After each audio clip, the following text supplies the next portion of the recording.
This is not advice. This is an audit. Most men believe consequences require belief.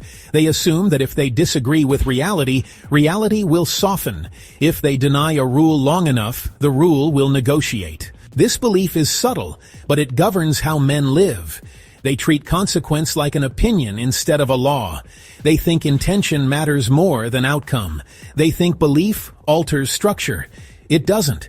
Consequences do not require agreement. They do not wait for understanding. They do not adjust to feelings. They execute, quietly at first, then completely. Men often say, "I didn't mean for this to happen." Reality does not respond to meaning. It responds to action. Physics does not ask what you believe before gravity applies. Biology does not ask how you feel before decay begins. Time does not ask permission before it subtracts from you. Men behave as if life is a tribunal, listening to their explanations for inaction, their justifications for delay. They craft intricate narratives to rationalize their choices, believing these stories will somehow alter the unyielding mechanics of reality. But life is not a judge to be persuaded. It is a force that responds only to action, not to intent or excuse. This is why avoidance offers a false sanctuary. It feels safe early because the immediate cost is invisible, but it becomes lethal later. Because consequence is patient. It does not rush. It simply accumulates, a debt-gathering interest in the shadows. This patience allows men to build illusions of stability while the foundational structure of their life weakens underneath. Psychology calls this optimism bias, the conviction that while disaster is real, it is something that happens to other people. Men acknowledge the logic of consequence in theory, but grant themselves a personal, emotional exemption from its laws. They operate under the fatal assumption that a special alarm will sound for them, that they will notice before it is too late. They believe they will change when the moment arrives. They believe awareness equals control. It does not. Control is built before the moment, not during it. History is ruthless on this point. Empires collapsed not because leaders denied reality publicly, but because they privately believed consequences would bend. Warnings were issued. Signs were visible. But leaders trusted status, legacy, and belief to protect them. And when correction arrived, it did not ask what they believed. It dismantled what they failed to maintain.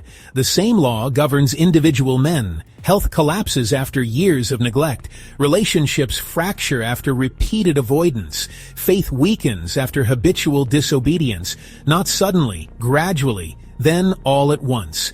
When the inevitable arrives, men call this bad luck, a random misfortune descending from an uncaring sky.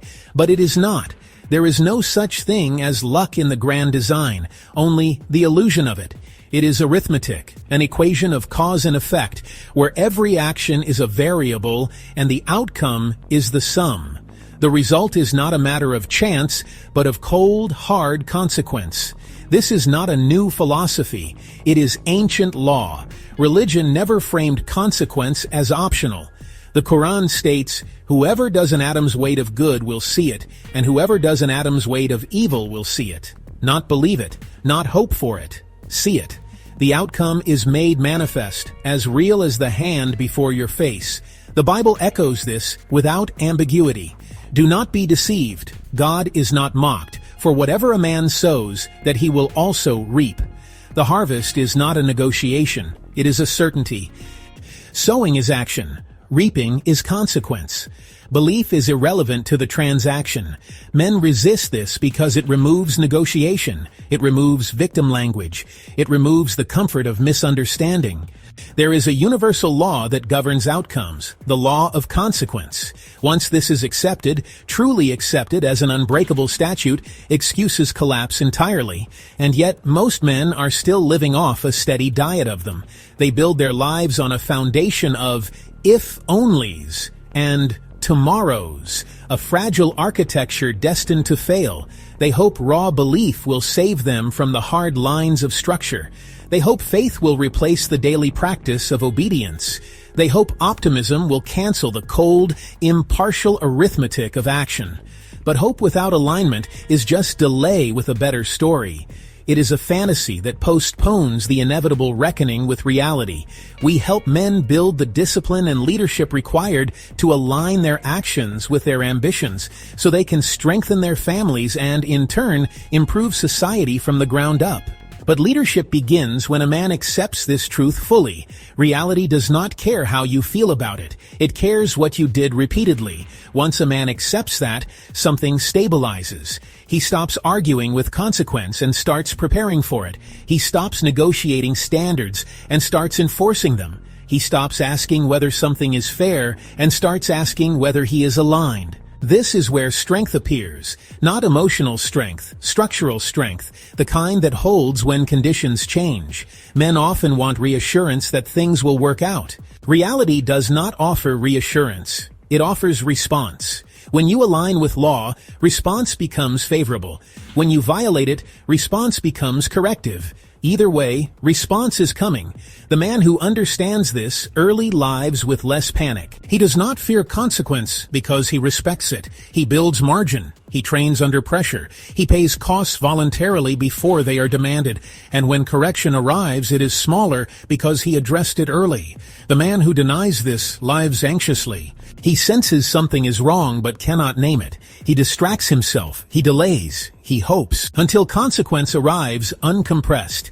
At that point, belief offers no shelter. Only preparation does.